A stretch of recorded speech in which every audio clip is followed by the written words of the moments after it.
Good afternoon, everyone. This is Diana from Pomona, Ponderosa. I'm up in the Babe Cave. Today, I found a few V-mail from my grandfather to my grandmother. And so, I'm going to explain a little bit about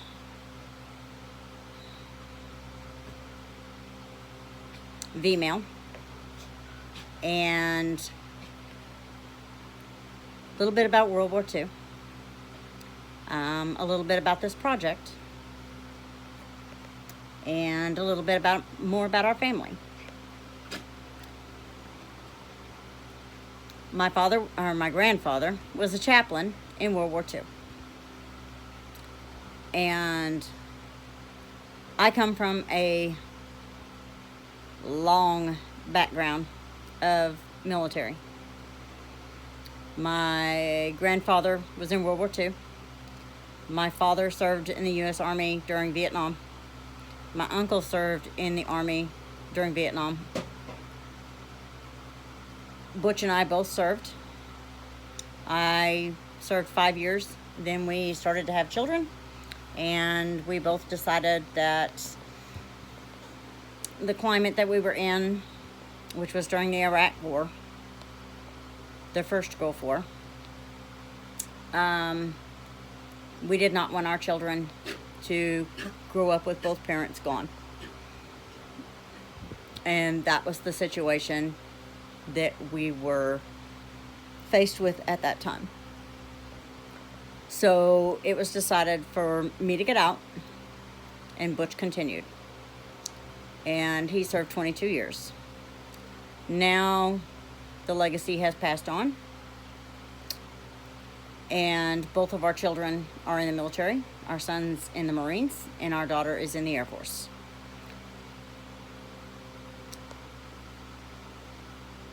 Putting together our family legacy,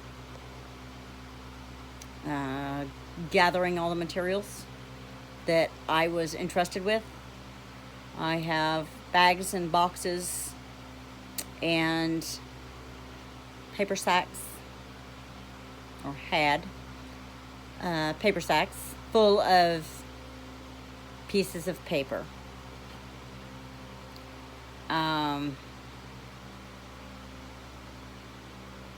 As time has gone by, I have been able to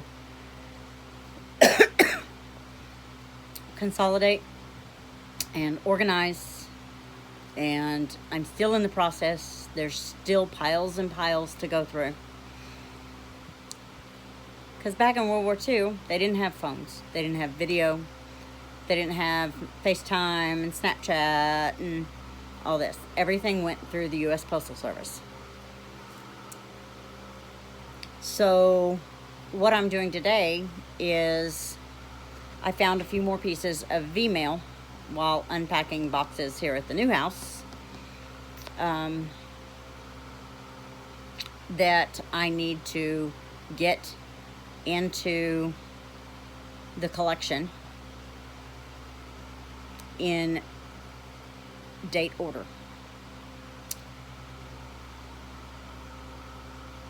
Most military,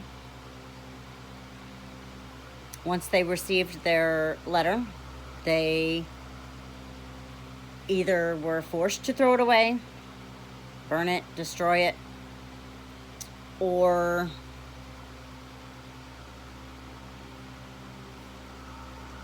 they chose to. I'm not sure which. Not many. There's some, but not many of the letters from home to soldiers, sailors, airmen made it. My grandfather was a collector, which makes the family history easier. but more difficult at the same time. We don't have the stories, but we have lots of documentation. So, what I'm trying to do for my family and the rest of the cousins and their families and everything is put everything together into a concise format so everybody has everything. I'm going to try to write a book. Not to be published, just for family purposes. But the sheer volume of documentation is going to take a while. And my children have told me that if I do not get this into some semblance of order, they won't know what to do. Their exact words, "We don't know these people, Mom." So, my job is to make it so they can get to know their ancestors.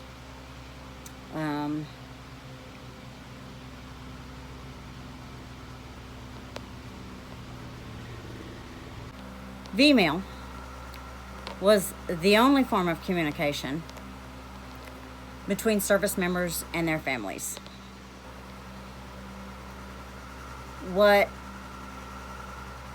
When a service member wrote a letter, or the family wrote a letter, they wrote it out on a piece of paper.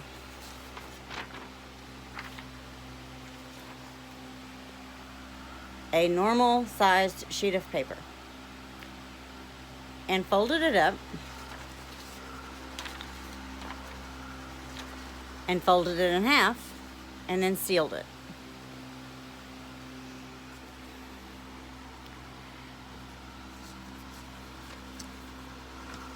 The military then gathered these pieces of paper and they photographed them.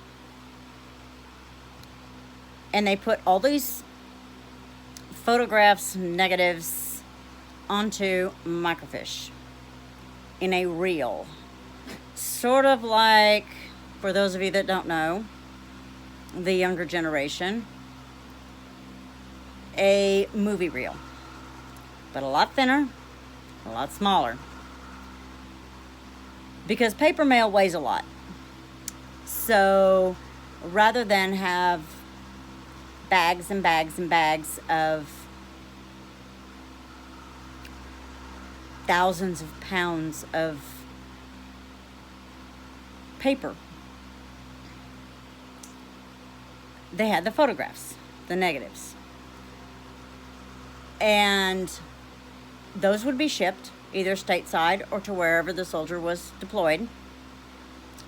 And on the other end, it would be reprinted.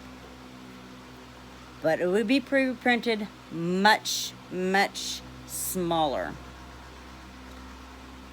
My grandfather and grandmother had a numbering system. It's quite brilliant, actually. They had the dates on there, yes. But they also had letter 1 through... Well, let's see when the last one was. The last number for my grandfather's is 262. The last number for my grandmother was numbered 294. Okay, so V-mail. I found these as I started going through things, and I found them. Then I started separating them into from him to her and from her to him. Because there was a lot of them, and they were in little bitty envelopes.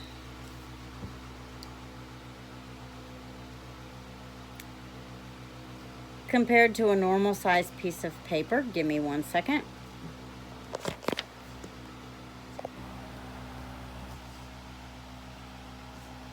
Let's see. This notebook is about the size of a piece of paper, or of a normal envelope.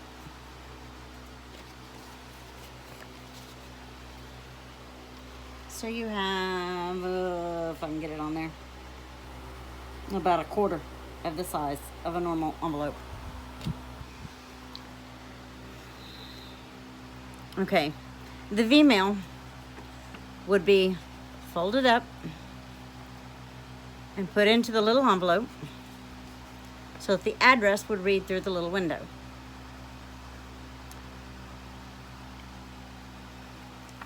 To compare the V-mail with what was originally wrote and what was printed, or the end result, from beginning letter to microfiche to printed out, put into little envelope, and then soldier or family gets it.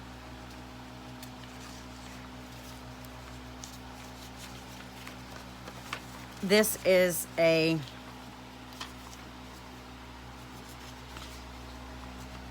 representation of size-wise. So, most soldiers, sailors, airmen, I'm soldiers, I'm Army. I'm always going to say that first. Service members. We respect them all. Due to the situation that they were in, they would have to get rid of them. They weren't allowed to keep them. So once they read them, most would keep the most recent one and get rid of the others so that they could reread the most current one over and over again. Most families, there are some out there that still exist, but the ones that were kept were from him to her, from the service member to the family. The ones that you don't see too often are the ones from the family to the service member, because of their pack that they carried, limited space, limited room. Everything they carried was on their back. My grandfather was a chaplain. And so therefore, when he sent out packages back to stateside, he would include in there a bundle to be sent to his wife, my grandmother. So I have almost, not quite, I'm still missing a few pieces, but I just found 3 more today. So I could find the rest of them for the entire time he was overseas. But I have the majority of hers.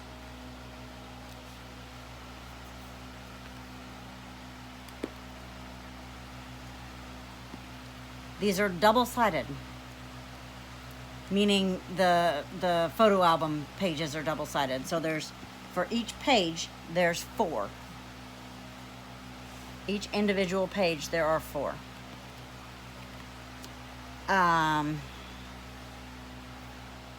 For his, not quite as full as hers, but same thing.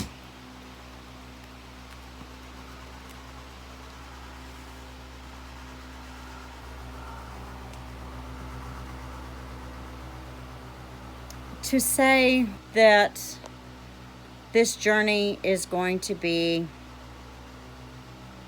a daunting task is putting it mildly. He was a collector of information, and he died when I was 9. So I'm glad he was a collector of information. I have letters that soldiers wrote, or service members wrote that he has. I don't have a last name. I don't know who they are. Most of them are just telling stories of the trip through Europe during World War II of the unit. Most of them have first names. They wrote the letters or the accounts personally, and he kept them.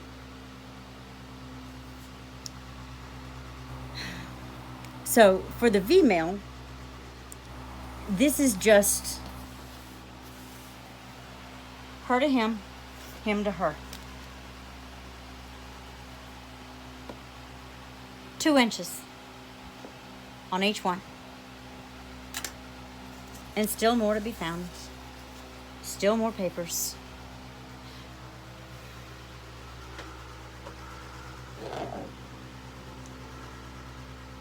We have drawings. We have letters. We have first-hand accounts. We have photographs. Tons and tons of photographs.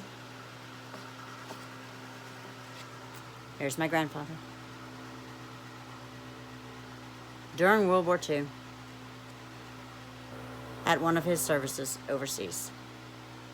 This one was 1945. This is the flag that flew on his cheek.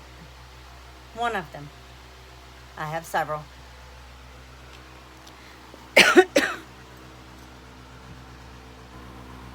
Cannot put a replacement value on these things.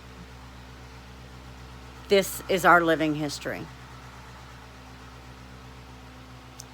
Butch and I and our children are flag-waving, Bible-thumping patriots. And I feel it's our job to collect the information that we've been given and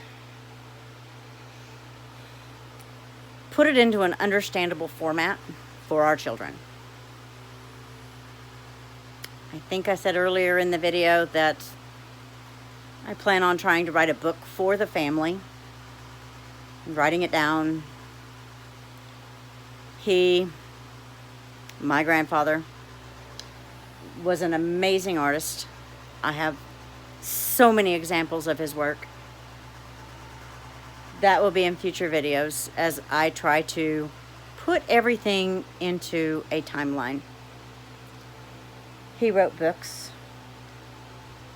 He was an award-winning Freedom Foundation author. I have in my cabinet, let me get it open,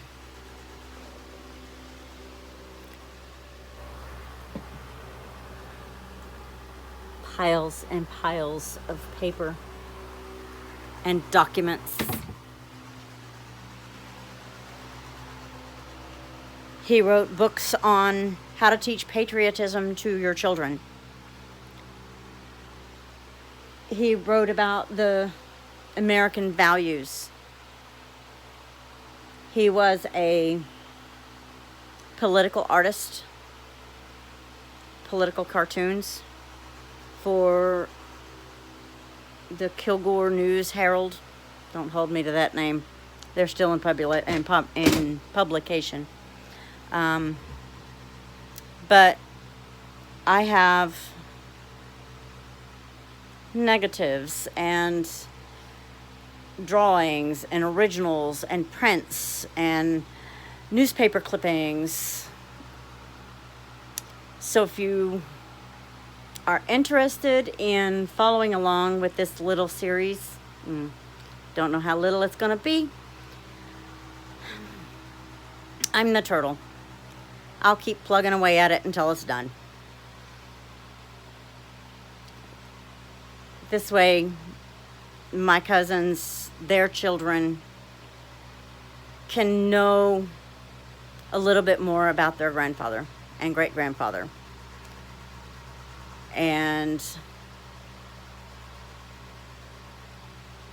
this history that seems to be being erased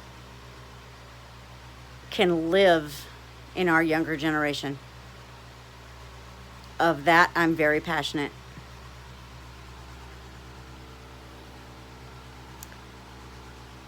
Those who forget history are doomed to repeat it.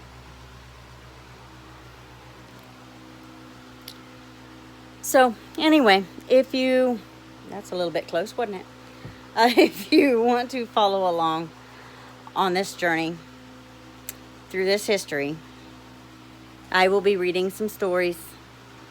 It won't just be family. It will be other service members' accounts also. I'm trying to get the lid off of a Dr. Pepper. Can't do it one-handed. Like, subscribe, share if you think that somebody else might be interested in hearing some history. Maybe a day-to-day accounting. I don't know. We will see how all this unfolds.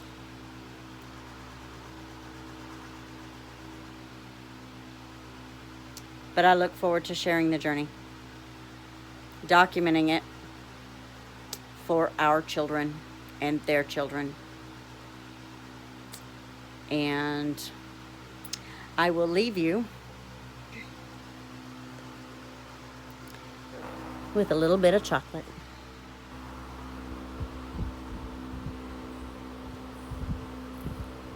Say bye-bye, buddy.